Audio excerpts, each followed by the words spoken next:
Good afternoon, everybody. I am Nate with MorningStar Aquatics. Not good for my first video.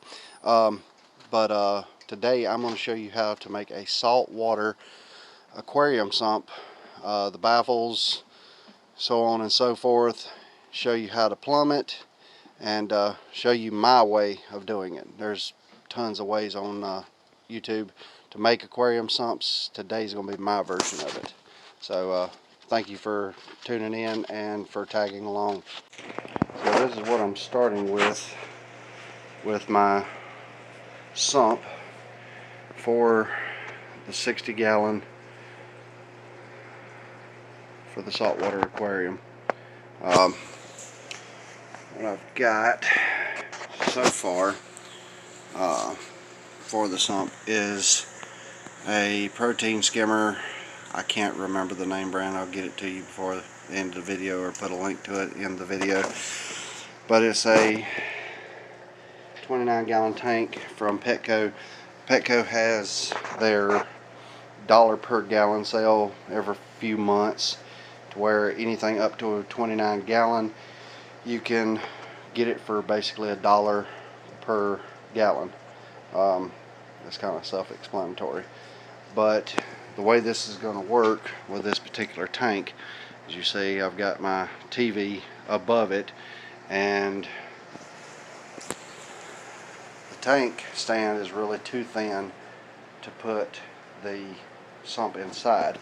So there is a closet directly behind this wall that I'm going to put the sump into.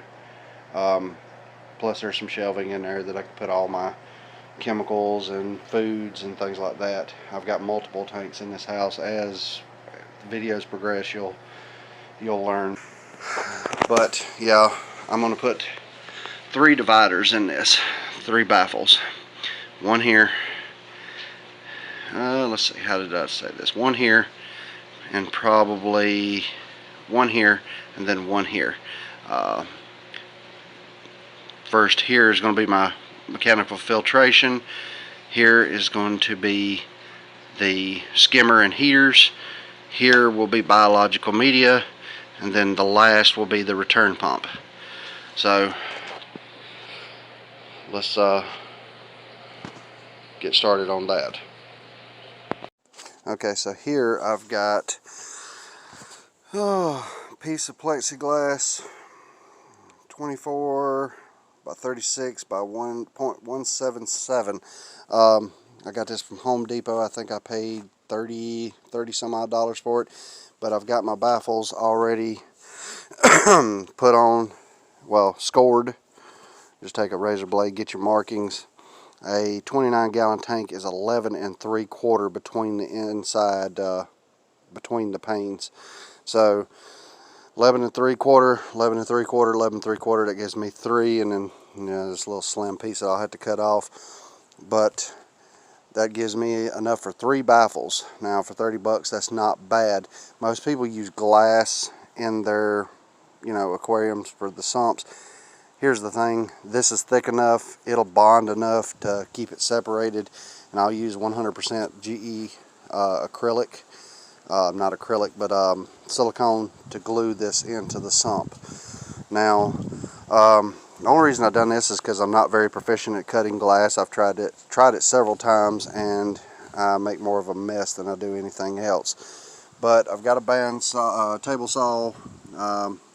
This is really for cutting wood, but as you can see, I cut a little bit just to show you before I started. It cuts through plexiglass quite well, and it doesn't leave it all, jagged, so it'll work. I did buy a different blade with more teeth per millimeter, inch, whatever you want to call it, but my old girl, she the blade's kind of stuck in place. So we're just going to use this one. I've cut plexiglass on this one many a times, so it'll be fine though. Let's get started as far as cutting this plexiglass. Alright, so I've already got the table saw set up to where this keeps it in track.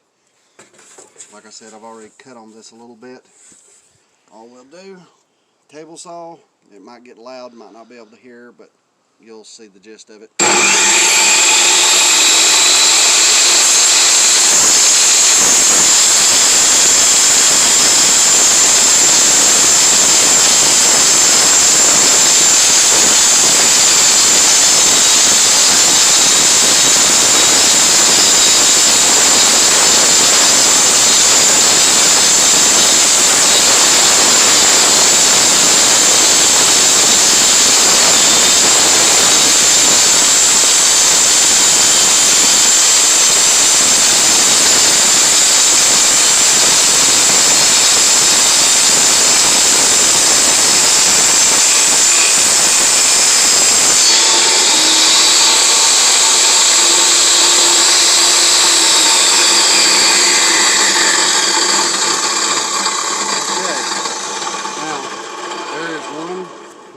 baffle.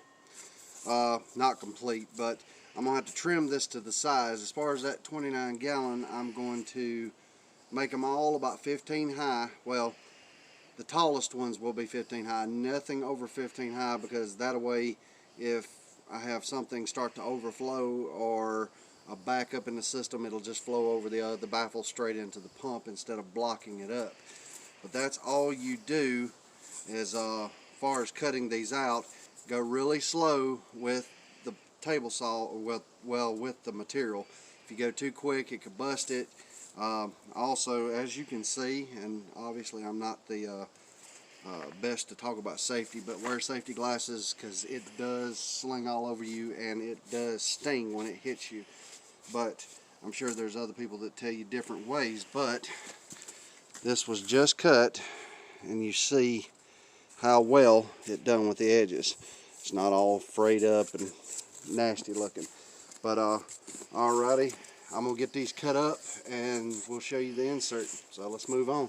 Something I didn't tell you in the progression of that little clip scene there, it actually works out to where that one sheet that you seen covered an entire 30 gallon for 5 baffles. So keep that in mind. It depends on what size tank you're using.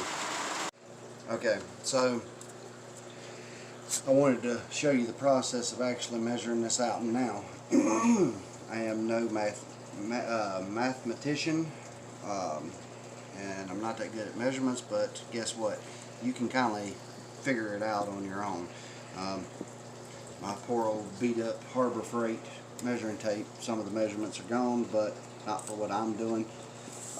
So we're going to have these baffles 15 inches high. Well, that also depends on where the water is going to be running. So with this one being the first one, it's still going to be 15 inches high. It's going to have the gap at the bottom. Wendy's going to show you too. It's going to have the gap at the bottom to let water under, and I'm going to make that a 1/2 inch high. This is what these DVDs are, the width of them are. I'm going to use this to place the baffle on when it's in there, so that way it'll keep the space and I'll be able to glue it in. So if it's 15 inches high, take away a 1/2 inch, so it'll be 14.5. So what I'm going to do is I'm going to mark my leading edge for the top at 14.5. That way when the DVD is placed underneath, the actual top edge will come to 15. So we'll mark it at 14.5. Then we're going to mark it about center ways. You need to do this all the way over. Even though you're going to have a straight edge, you need to have a straight edge. You know you're still in line because of the little marks. So that's going to be our leading edge. Now, I'll get killed by the wife here in a little while for this, but I'm rubbing this stuff off in the floor. I'll vacuum it up. But here's our leading edge. Now I've marked it here, I've marked it here, and I've marked it here, so I can see it. Alright, get my straight edge on there, get it butted up real well, because you don't want it walking away, because then you'll lose your straightness and you'll have a score mark that you'll be able to see. And it doesn't really matter. This is going to be in a sump that it's going to be in a closet, but if you're going to do it right the first time. So get my lines matched up. I'm going to take a razor blade and I'm going to score this all the way down to the other edge. Now, what I was saying is, now I've got my divider to drill my holes. Now obviously I'll have to cut this down because it's not going to be that wide. Now that's where I have to decide how wide I want this insert, because this insert will be glued right in here. Now give me a second to jump out of camera so I can show you something. Now you can go on Amazon, buy this. I paid $16 for it. This is acrylic glue. It's almost as thin as water. So I bought that, and it came with a bottle with a needle insert. Now I'll put this right here once I'm ready to glue it in place, and all you have to do is run that leading line with the glue, and it'll chemically bond this plexiglass together. Now, for years I've watched, you know, like Mythbusters, things like that, use this kind of glue and never really found it when I was looking for it. And with the invention of Amazon, which has been around for a while, but I've been finding more and more things that I need. But this is not a bad price, and it will actually bond this stuff. You'll have to break it to get it apart. So whenever you go to bond this stuff, make sure that, you know, that's where you want it, because it's not coming loose after that. But I'm going to go out to the saw, I'm going to cut this. I also got to make my measurements inside the tank of how far I want, you know, the actual mechanical media. And see, here's the thing, I'm going to make it a little lower than what I was planning on making it the first time, because I thought about it. I can put the foam, I can put sponge in behind it as well to mechanically filter it a couple of times before it actually hits either open air or some more biological media. And I'm going to have to also make this to where, and see, I didn't think about this part until now, I'm going to have to make it to where this can come out, so if I want to put biological media, or actual, yeah, biological media down here. I'm not quite sure. I might just leave this open air, just let it flow through open air. I don't know. But we'll figure that part out, so let's get this cut. Alright, so I've decided to go a different route than I was talking about for the divider for the mechanical filter, for the actual padding and all. Over here beside of us is an actual light diffuser that you can buy at Home Depot or whatnot, and you see I've already took pieces out of it. But what I'm going to do is I'm actually going to make little shelves out of this and use that acrylic glue and glue it here, you know, glue it against the baffle, so that way that light diffuser can set on the top of it. Water can make it through. I don't have to drill holes, and I can actually pull this out to put other things underneath it. It took me a minute to figure that out, but you know, Rome wasn't built in a day. So alright, so what I'm going to do is I'm going to cut these in little slivers, and you know, I'm going to just get it best guess, you know, as I'm cutting it. Obviously you can go in and measure it out through it, but my OCD is not catching up on me far enough for that. But at the same time, I just set this where I want it and it's done. So first I'm going to chop these up, then I'm going to cut the baffle piece that I showed you earlier. Let's see. That'll work. About that size will work. Now give enough room for the actual shelf to sit on. Remember, safety glasses, I'm not wearing them. Don't listen to me.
That's as close as I'm getting to that piece that you just seen in my hand. I've had stitches too many times, and you know what, I don't want to add to that trend. So now I've got plenty of little dividers that I can glue to the sides of the baffles, set up little shelves made out of that made out of the light diffuser, and I can also, you know, I can just add different things in there quite easily. These will come in handy for other things as well. So we'll set this over here. And we'll go ahead and set this over here. And we'll get this set up to cut this. This is our first baffle. A table saw comes really in handy for, you know, the fish hobby. If you're wanting to build your own things. I've built 2 of my stands, my 100-gallon or not my 100-gallon, one of my 55 gallons. Which you'll see all these tanks at a later date whenever I'm actually, you know, going over my fish room that I'm building. But it comes in handy to build the stands. I'm rattling on, sorry. Comes in handy to build the stands, you know, whatever. But as for now, let's cut this where it needs to be.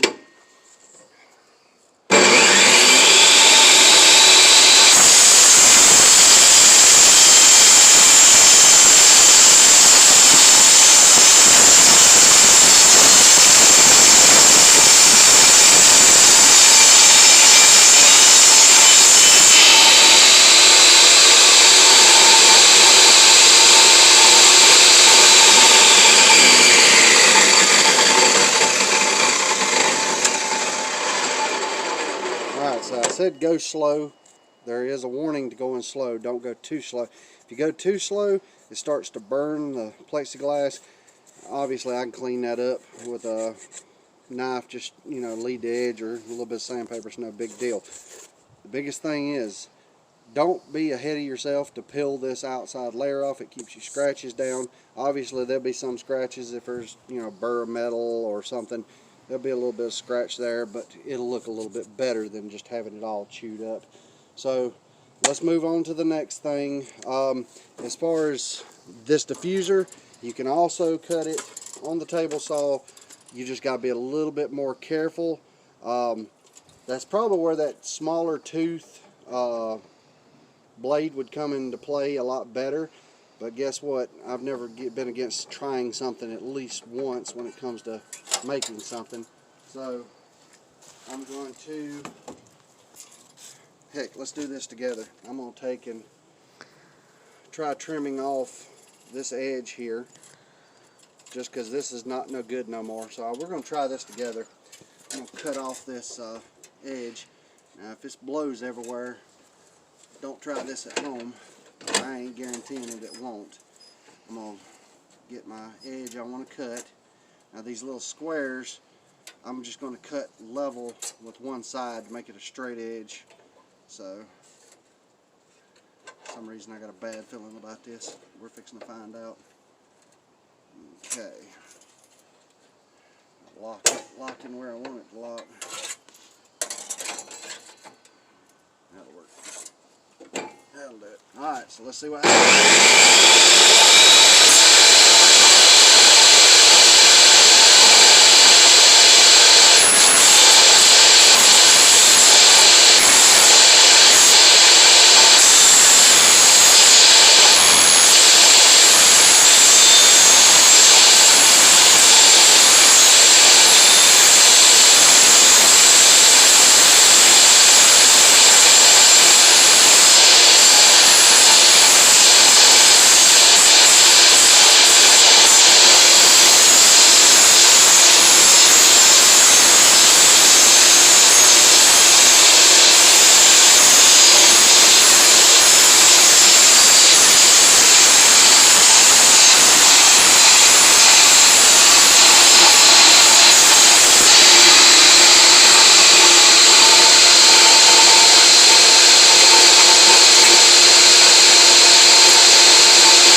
So, just like I said, we did it together and it worked. It cut through it quite easily. I guess the RPMs of that blade didn't, you know, let it catch or nothing like that. Still, some of the stuff I do, don't try it at home. I'm sometimes not the smartest person in the world. But now I got a clean surface to work with. Now what I'm going to do is I'm going to measure. I've decided I'm going to make my baffle, or where my biological media sets, 6 inches wide. That gives me, you know, all this distance here to work with. Now, once I cut this, it'll have all these open holes to just run right through. It can run through it on the speed it wants to. Some people might want to slow down the speed of their water as it goes through. If that's the case, then that's all on you, is how much work you want to put into it. But you can use plexiglass and drill multiple holes. Now this works good for actually setting places in plexiglass for holes. Now I'll show you just by laying this under. Now see, you got your own grid pattern. You can lay your plexiglass under there, take your black Sharpie and go into each corner edge, and all your holes will be evenly spread apart. Keep that in mind for later projects, whether you're doing them or whether I'm doing them, but that'll give you even spacing, and you ain't got to sit there and have all these random holes everywhere, or you ain't got to sit there and measure out individual holes. It makes good grid pattern, so every hole will be evenly spaced. But for this project, I'm going to use this because I want open flow to this. And not to mention, it'll be a whole lot quicker, a whole lot simpler, and I'll be able to just take and pull this little piece up, put my biological media down in that baffle. So, alright, so let's get to that part. Be back in a second. Alright, so the baffle is just laying in here, and as you know, I measured out. Some things actually go the way you plan. As I measured out, I've got my DVD case underneath here. Now, how I know I'm right is I already measured in here. I wanted my water to stop at this leading edge of the skimmer. So, you know, that gives a little bit of room for water just to glide over every baffle. And just by measuring, stopped at the leading edge. Now, this baffle that's going to be back here, leading over into the biological media, because it's going to get mechanically filtered, then I may make another divider. I'll have to go get more plexiglass because I'm out. But I'll make another divider here that my heater chamber will be. The water will come underneath this baffle. You see I can fit my finger under there. The water will go down under this baffle into my heater chamber. Then it'll run over into the skimmer. The skimmer is going to pick it up down here off of the supplied pump that comes with it. It'll pump it up through this chamber, and as advertised on the box, a little tornado will bring up all my food particles and things into here. Then here's where it gets good about this particular one. The water will run out here, and this lets it go over my next baffle. Okay, so my next baffle will be my biological media. I've got a whole bag of these are little biostones. Let's see if we can break into this one together, because I haven't even opened it to see what they look like. But we'll break into this one. Okay, so they come pre-packaged. Now you can break these packages up. You go to Dollar Tree, they sell mesh bags made for laundry. You can break them up and do that. That's what I'm going to do with these, because I want little packets of the biological media. That way, say I start another saltwater tank, I can take one of the bags out, put it into my next sump, and the media will already be prepped, and it'll help the cycling process. But these here, I think was, to be honest with you, I'm not quite sure. But I'll put a link to the actual biological media, this ceramic media, in the description. I've also got bio balls, the plastic little black bio balls. They may end up going under this baffle, the ceramic here. So let's go over this in my head and in yours. You got the mechanical filtration here, goes down, bio balls here, it's biologically filtered into the heater baffle, over the heater baffle, because it's got to go down, under, over, into this one, filtrated through the actual skimmer, over another baffle into the ceramic material, and then over the ceramic material, well actually under the ceramic material, which I will take another piece of that light diffuser and put down here on the lower end. So when it goes through this ceramic, it'll have clean entry into the pump area.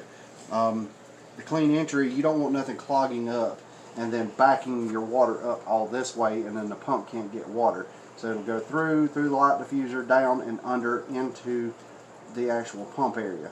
Now, the next section of the video that you're going to see, I'll already have some of this set up because it takes too much time waiting on glue and stuff like that. So I'll have this section set up, and you'll see probably this divider with some biological media and the mechanical filtration, and then I might already have the baffle set up for the heater. So let's move on to that, and I'll be back with you in just a moment. Okay, quick update on this. Alright, so now this first baffle is in, and if you look, we've got two separate sections for these to go in. Alright, so, and these will set on each one of those shelves.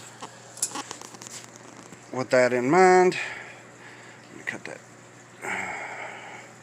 off. With that in mind, I've got one area for this, the bio balls, to go here on the lower level, filter media, the actual foam and the batting to go here.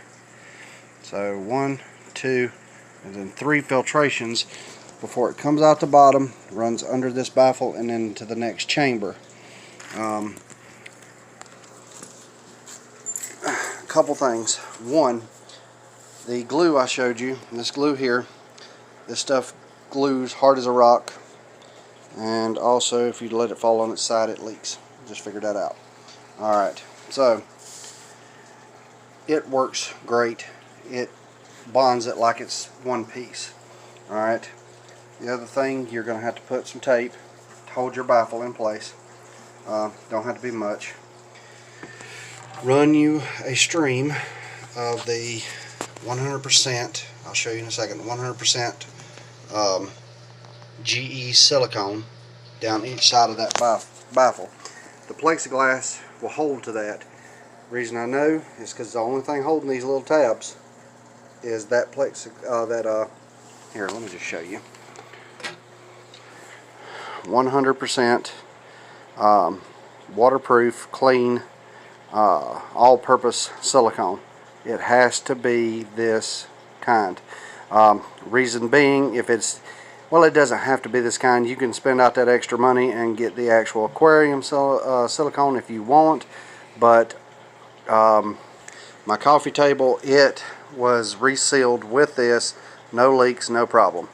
The biggest thing to look out for is for it not to say anywhere on here that it is mold proof, you know, mold resistant. That's extra chemicals that's added into it. As long as it says 100% silicone, you're fine. But this is the main popular brand that most people use, is this, because I'm going to tell you now, the aquarium silicone, it comes in a small little tube and it's fairly pricey. So why go through all that when you can get that for like $4 something at Lowe's? But it holds it in place. Now, most videos that I've watched, people say you can't silicone the plexiglass to the glass. Well, yeah. So quick and easy way, and you don't have to worry about cutting glass panes to put in here. So I showed you this section. Once I get the next section started, then I'll show you how that's going to work. Basically, I'm just going to glue another section right about here for my heaters, and then the last baffle will, well, actually it'll be 2 more. It'll be the heater baffle, which I hadn't quite decided. I may just put the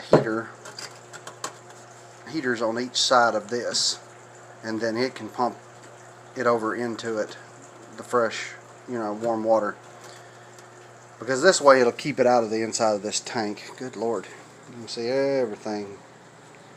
But yeah, it'll keep it out of this tank, it'll keep from being visible. So I might do that. I may do that. We'll figure it out. Alright, so on to the next. Okay, y'all, so I've skipped a few steps, but here we go. Nonetheless, you still get the gist of the whole system. Alright, so first chamber, mechanical media, biological media. Alright, second chamber, heating system, not the heater for this system, just there for representation. Third chamber, skimmer. Fourth chamber, more biological media. Not going to be the amount that's in this sump because I'm going to divide that big bag up. Third chamber is going to be a bubble wall, and I'll explain all this a little bit. And last chamber is the pump. Alright, so here goes. First gets mechanically filtered, goes through, biologically filtered through bioballs, comes down, goes under this divider, comes up, has to pass over the heaters in order to get heated, comes over into the skimmer section. Now this skimmer section is two parts.